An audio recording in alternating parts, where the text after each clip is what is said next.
안녕하세요. 시장의 마법사입니다.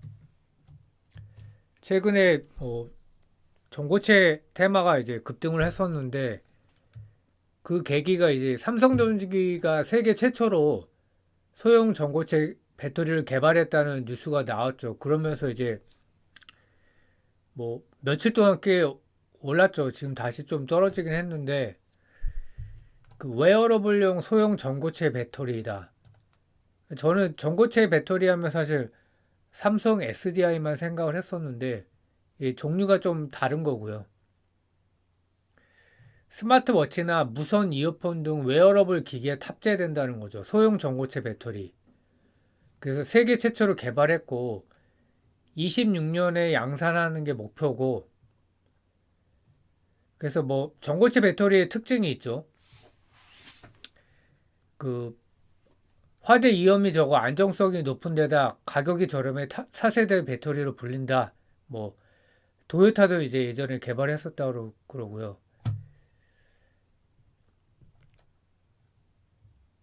그러니까 화재에 취약하다는 거죠. 기존의 액체 전해질이. 근데 이거를 이제 고체로 대체했기 때문에 뭐 꿈의 배터리라는 그런 이제 별명이 예전부터 있었고 이제 쉽게 타지 않기 때문에 이 전고체 배터리가 몸에 부착해 쓰는 웨어러블 기기에 적합하다는 평가를 받고 있고 그리고 또 하나 특징이 각 사용처의 목적과 공간에 맞게 다양한 크기로 제조할 수 있다는 거죠. 근데 이거가 이제 상당한 장점인 것 같고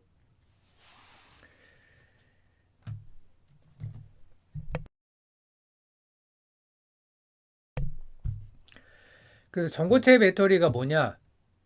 그 전해질이 있죠.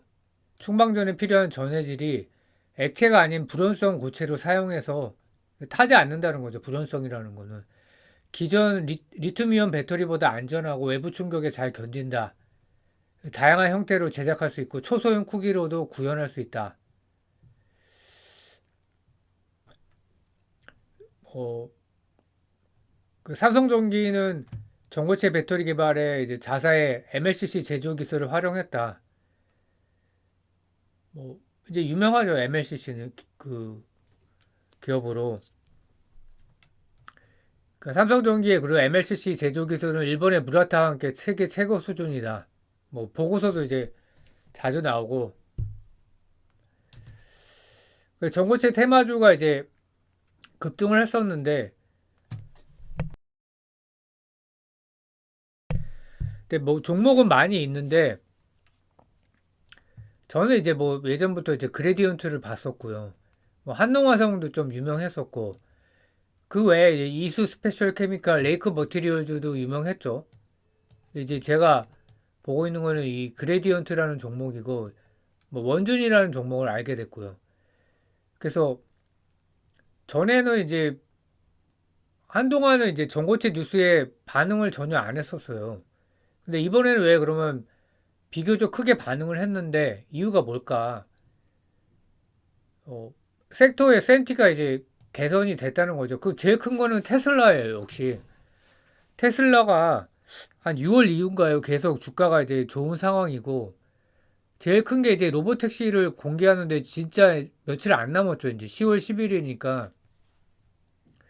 그리고 호재가 또 이어지고 있는데 3분기 차량 인도대스가 뭐 괜찮을 거다라는 또 기사가 나오고 있어 갖고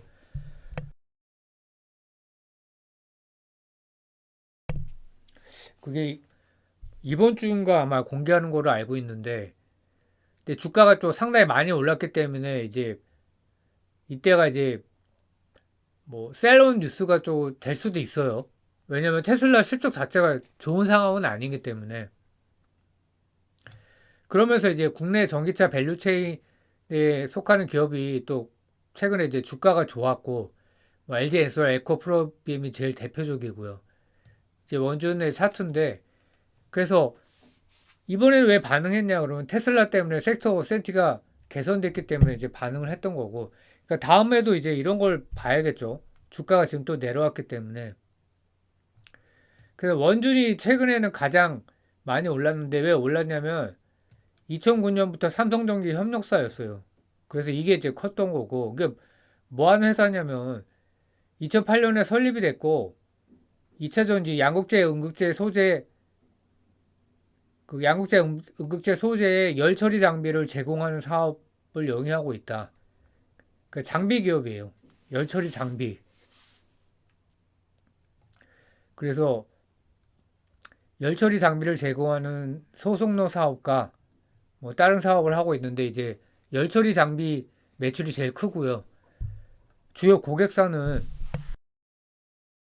뭐 포스코 케미칼, SM랩 이제 유명하죠. GSC 인베스트가 투자한 기업. 뭐 LG 화학이 있고 그 2010년에 MLCC 소속용 롤러 헐스 킬런을 최초 국산에 개발했다. 뭐 발음도 어려운데 그 다음에 2021년에 이제 콘턴스케이프라는 기업이 있죠. 콘턴스케이프향 파일럿 규모 이제 시험 매출인 거죠. 전고체 전지용 열처리 장비 개발을 납품을 했고 그 상장은 2021년 10월에 상장을 했다.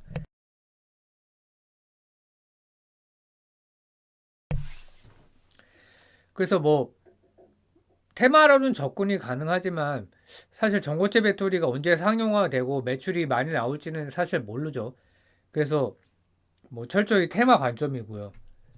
그래서 뭐 소속로가 뭐냐 이제 저도 처음 들어봤는데 재료를 고온으로 가열하도록 설계된 특수 산업용 오븐이다.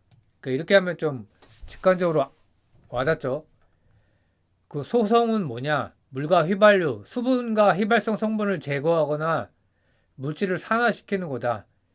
그리고 소성로는 열을 가해 서로 다른 물질을 섞는 역할을 한다. 실제로 이제 그 벽돌 도자기를 굽는 가마와 비슷하다. 열을 가해 서로 다른 물질을 섞는 역할을 한다. 그래서 이제 실제 양극재를 이렇게 할 때 양극재 핵심 공정인데 니켈, 코발트 등을 조합해 만든 전구체에 리튬을 섞여 900도 이상의 고열로 익힌다. 꼭 이제 그 오븐으로 뭘 이렇게 하는 걸 요리하는 걸 그 연상하면 이제 이해가 쉽죠. 이 기자분이 이제 되게 쉽게 설명을 하셨는데 그 축구 경기장 23개 크기인 광양 공장에 소속로가 총 39개가 있다. 여기 열처리 장비를 이제 뭐 파는 거죠.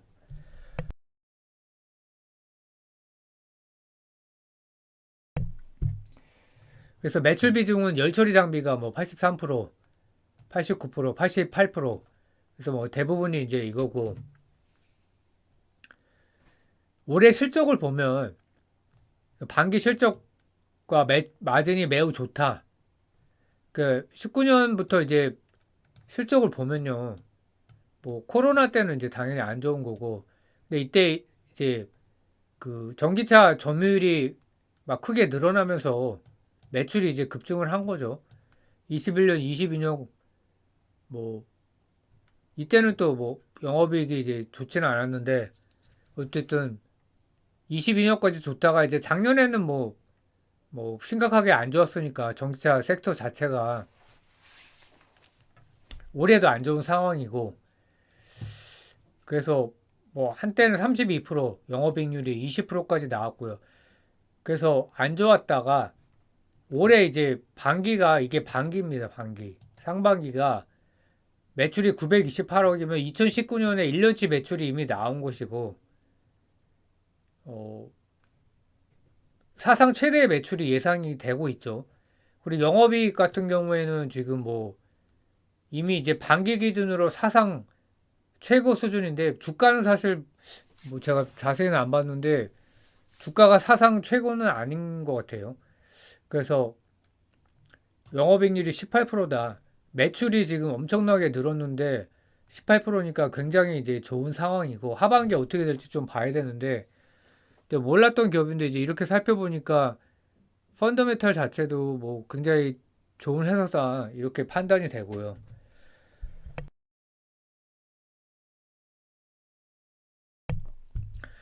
근데 이제 뭐 원래는 이제 제가 그레디언트를 이제 보고 있었기 때문에 그레디언트는 이제 실적이 좋지 않기 때문에 테마로만 이제 보고 있는데 전고체와 야놀자, 나스닥 상장, 바이오 이렇게 세 가지인데 일단은 야놀자는 나스닥 상장이 연기가 됐죠. 뭐 큐텐하고 이런 사고가 터지면서 미수금도 있고 그래서 이제 어필할 게 없는 거죠.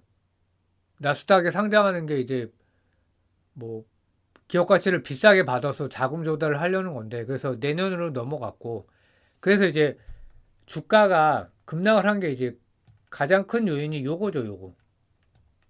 그래서 주가가 계속 흘러내려서 11,000원도 무너졌었는데 바이오에는 반응을 안 하고 이제 전구체 반응했다가 또 내려오긴 했죠. 그래서 이제 9월 20일 종가 대비해서 며칠 사이에 30.3%가 급등을 했다. 그래서 1870원 저점까지 찍었는데 14,160원까지 찍었다가 또 밀렸죠. 뭐 테마주니까 그래서 8월 고점인 14,380원 고점 돌파는 실패했고 이 14,000원대도 뭐 과거와 비슷하면 이제 많이 낮은 가격이기도 하고 그래서 뭐 이 가격이면 좀 뭐 모아가기에 나쁘지는 않다고 보고요.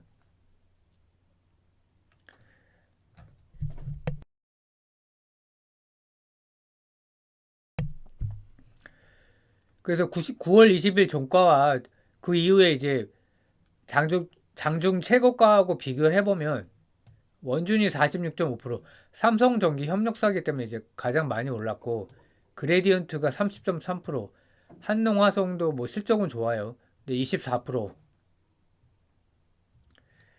그래서 그레디언트를 살펴보면 이 호가를 막 훅훅 넘어서면서 갑자기 급등을 하더라고요. 그러니까 따라서 살 수가 없을 정도로 막 훅훅훅 올라가요. 그래서 전고체 테마가 저는 또 불 것 같아요. 물론 언제 불지는 알 수가 없죠. 그러니까 그 전기차의 센티를 보면 되는데 최근에 또 이제 독일이 전기차가 너무 안 좋은 상황인데 정부에서 보조금을 뭐 주는지 확실하지는 않은데 줄 것 같다는 뉴스를 이제 기사를 제가 읽은 기억이 나거든요. 그러면 이제 유럽이 다시 좋아질 수가 있는 거죠.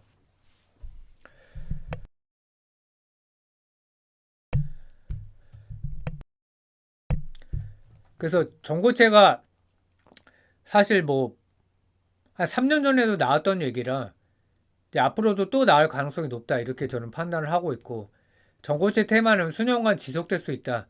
그래서 하락 시 재매수하는 거 그리고 비중 조절을 하는 거 이렇게 중요하다고 생각을 하고 그 요약을 해보면 전고체 테마는 이제 수년간 지속될 테마다. 그래서 저가에 재매수하고 또 추매를 하면서 단가를 낮추고 그 대신에 이제 비중 조절을 해야 되는 거죠. 내가 뭐 1,000만 원 정도 비중을 유지하겠다라고 생각을 했는데 가격이 더 떨어지면 추매하면 단가가 낮아지겠죠. 그러면은 다시 이제 그 본전이 되는 가격 BEP에 오면 이제 200만 원은 팔아야 되죠. 그래서 1,000만 원에 맞추는 거.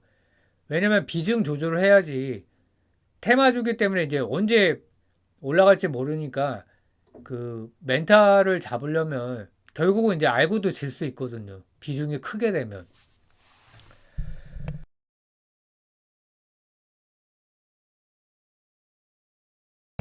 그래서 비중 조절하는 게 요게 사실 아무것도 아닌 것 같지만은 매매할 때 이 기술을 실제 자기가 습관적으로 하는 거는 굉장히 중요하고요.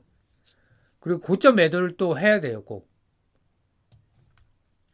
그래서 바이오 테마도 또 있는데 자회사인 테라펙스가 표적 항암제 국내 임상 일상을 하고 있죠. 근데 이제 주가는 바이오 테마는 전혀 반응을 안 하고 있는데 언젠가는 이것도 터질 수 있다. 그리고 본업인 실적은 부진한 상태고 적자 전환을 했죠. 그래서 철저히 테마주 관점인데 제가 이제 결국 중시하는 건 이겁니다. 대표이사가 16억이나 매수를 했다. 근데 대표이사에 대한 평가는 사실 좋지가 않아요. 평가 좋은 회사도 사실 별로 없죠. 주주를 별로 생각하지 않는 기업이다. 근데 역설적으로 주주를 생각하지 않는 기업의 오너가 자기 회사 주식을 샀다. 뭔가 냄새가 나는 거죠.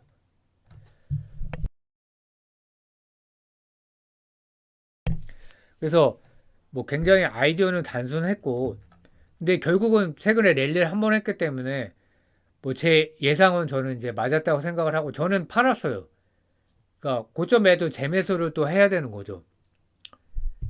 그러니까 이런 기업에 막 몰빵을 하고 그럴 수는 없죠. 근데 이제 비중 조절해서 들어가면 짭짤하다. 그리고 대표이사 매수가를 이제 전자공시에서 살펴보면 11,700원과 12,400원 여기서 꽤 많이 샀어요.